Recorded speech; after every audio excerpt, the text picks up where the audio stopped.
আসসালামু আলাইকুম। সংবাদে আপনাদের সবাইকে স্বাগতম জানাচ্ছি আমি নুসরাত। শুরুতেই সংবাদ শিরোনাম। পূর্ব তেহরানে ভয়াবহ হামলা, নিহত ৪০। ইসরায়েলের সঙ্গে সম্পূর্ণ যুদ্ধবিরতি চায় লেবানন। ধ্বংসস্তূপের চিত্র প্রকাশ করলেই ধরে নিয়ে যাচ্ছে ইসরায়েলি সেনারা। ইরানের নারী ফুটবল দলকে আশ্রয় দিতে চাইলেন ট্রাম্প। দর্শক, এতক্ষণ শুনছিলেন সংবাদ শিরোনাম। এখন বিস্তারিত।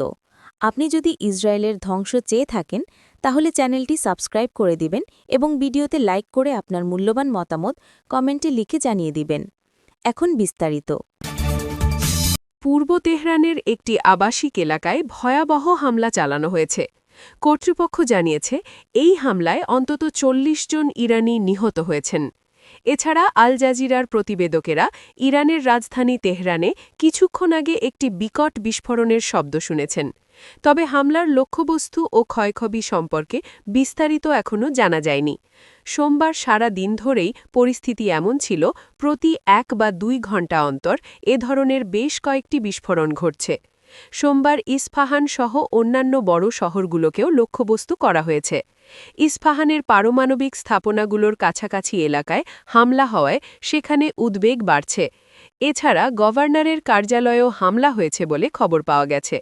ইউনেস্কো স্বীকৃত বিশ্ব ঐতিহ্যের তালিকাভুক্ত একটি প্রাচীন প্রাসাদও বোমা হামলায় মারাত্মকভাবে ক্ষতিগ্রস্ত হয়েছে। ইসরায়েলের সঙ্গে সম্পূর্ণ যুদ্ধবিরতির আহ্বান জানিয়েছেন লেবাননের প্রেসিডেন্ট জোসেফ আউন। সংবাদমাধ্যম আল জাজিরা জানিয়েছে, লেবাননকে স্থিতিশীল করতে একটি নতুন পরিকল্পনা বাস্তবায়নে আন্তর্জাতিক সমর্থনও চেয়েছেন জোসেফ। সামাজিক যোগাযোগ মাধ্যমে দেওয়া এক বিবৃতিতে জোসেফ আউন বলেন, লেবাননের ওপর ইসরায়েলের সব স্থল, আকাশ ও নৌ হামলা বন্ধ করে সম্পূর্ণ যুদ্ধবিরতি প্রতিষ্ঠার কথা রয়েছে। তিনি জানান, যুদ্ধবিরতি কার্যকর হওয়ার সঙ্গে সঙ্গে লেবাননের সশস্ত্র বাহিনী উত্তেজনাপূর্ণ এলাকাগুলোর নিয়ন্ত্রণ নেবে। এমনকি হিজবুল্লাহকে নিরস্ত্র করে তাদের অস্ত্রাগার ও মজুদ কেন্দ্র ভেঙে দেবে।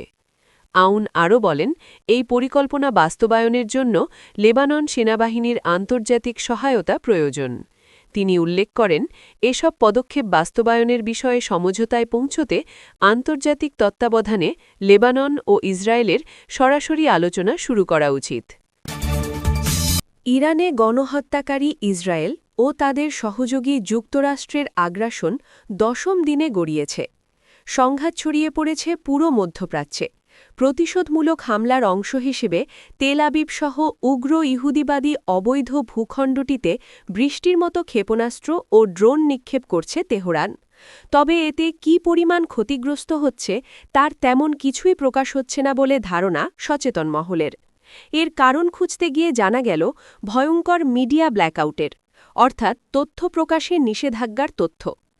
ইসরায়েলের দখল করা ফিলিস্তিনের পশ্চিম তীরের রামাল্লাহ থেকে এ বিষয়ে অভিজ্ঞতা তুলে ধরেছেন আল জাজিরার রিপোর্টার নূর ওদেহ। তিনি জানান, এই পুরো যুদ্ধ জুড়ে আমি বলতে বাধ্য হচ্ছি যে আগে কখনো এমন কিছু দেখিনি। সামরিক সেন্সর কর্তৃপক্ষ অত্যন্ত কঠোর অবস্থানে রয়েছে। ইরান বা হিজবুল্লার ছোড়া ক্ষেপণাস্ত্র এবং রকেটগুলো ঠিক কোথায় পড়ছে এবং কতগুলো ছোড়া হয়েছে সে সম্পর্কিত তথ্যের ওপর তারা মূলত একটি সংবাদ ব্ল্যাকআউট জারি করেছে।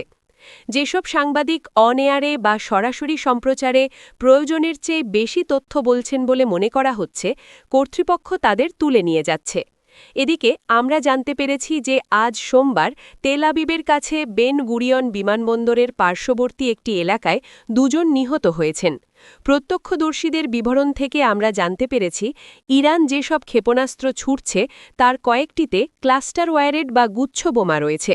এর অর্থ হল এগুলো আঘাত হানার সময় খণ্ডবিখণ্ড হয়ে যায় এবং অনেক বড় ভৌগোলিক এলাকা জুড়ে ছড়িয়ে পড়ে প্রচুর ক্ষতিশক্তি করতে পারে।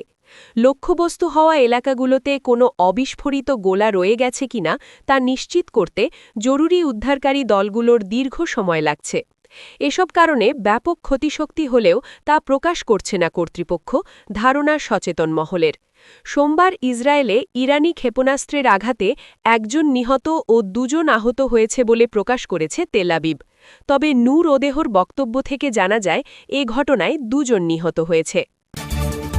জাতীয় সঙ্গীত নিয়ে প্রতিবাদের পর ইরানি নারী ফুটবল দল হত্যার শিকার হতে পারে বলে অভিযোগ করেছেন মার্কিন প্রেসিডেন্ট ডোনাল্ড ট্রাম্প। এজন্য তিনি দেশের বিরুদ্ধে বিদ্রোহ করা দলটিকে সতর্ক থাকতে বলেছেন এবং যুক্তরাষ্ট্রের রাজনৈতিক আশ্রয়ের প্রস্তাব দিয়েছেন।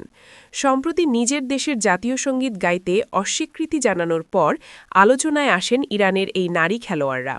তারা দেশে ফিরলে তাদের মৃত্যুদণ্ডের ঝুঁকি থাকতে পারে বলে সতর্ক করেছেন ট্রাম্প। অস্ট্রেলিয়ায় দলটিকে সুরক্ষা দেওয়ার আহ্বানের সম্মুখীন হলেও মার্কিন প্রেসিডেন্ট বলেছেন অস্ট্রেলিয়া তা না করলে তিনি নিজে হস্তক্ষেপ করবেন। গত 28 ফেব্রুয়ারি ইরানে হামলা শুরু করেন ট্রাম্প, যার কারণে দেশটির সর্বোচ্চ নেতা নিহত হন এবং পুরো অঞ্চলে সংঘাত ছড়িয়ে পড়েছে। বিকেলে ট্রুথ সোশ্যালে তিনি লেখেন, ইরান জাতীয় নারী ফুটবল দলকে ইরানে ফিরে যেতে বাধ্য করার মাধ্যমে অস্ট্রেলিয়া একটি ভয়াবহ মানবিক ভুল করছে। সেখানে গেলে সম্ভবত তাদের মেরে ফেলা হবে। তিনি আরও যোগ করেন, মিস্টার প্রাইম মিনিস্টার, এমনটা করবেন না, তাদের আশ্রয় দিন। আপনারা না দিলে যুক্তরাষ্ট্র তাদের গ্রহণ করবে। এর আগে গত 2 মার্চ দক্ষিণ কোরিয়ার বিপক্ষে তাদের প্রথম ম্যাচের আগে দলটি জাতীয় সঙ্গীত গাইতে অস্বীকৃতি জানানোর পর থেকেই এই উদ্বেগের সৃষ্টি হয়। যদিও খেলোয়াড়রা পরবর্তী 2টি ম্যাচে জাতীয় সঙ্গীত গেয়েছেন, তবে ইরানের রাষ্ট্রীয় টেলিভিশনের মতে তাদের প্রাথমিক অবাধ্যতার ঘটনাটি ছিল অসম্মানের চূড়ান্ত ধাপ। অস্ট্রেলিয়া সরকারের কাছে এক মরিয়া আরতিতে মূলত ইরানিদের সমন্বয়ে গঠিত জনতা আমাদের মেয়েদের বাঁচাও বলে স্লোগান দেয়। এ সময় তাদের হাতে 1979 সালের ইসলামী বিপ্লবের আগের সরকারি পতাকা অর্থাৎ সাম্রাজ্যবাদী ইরানের একাধিক পতাকা দেখা যায়। আপনি যদি আমাদের চ্যানেলে নতুন হয়ে থাকেন তাহলে চ্যানেলটি সাবস্ক্রাইব করে দিন।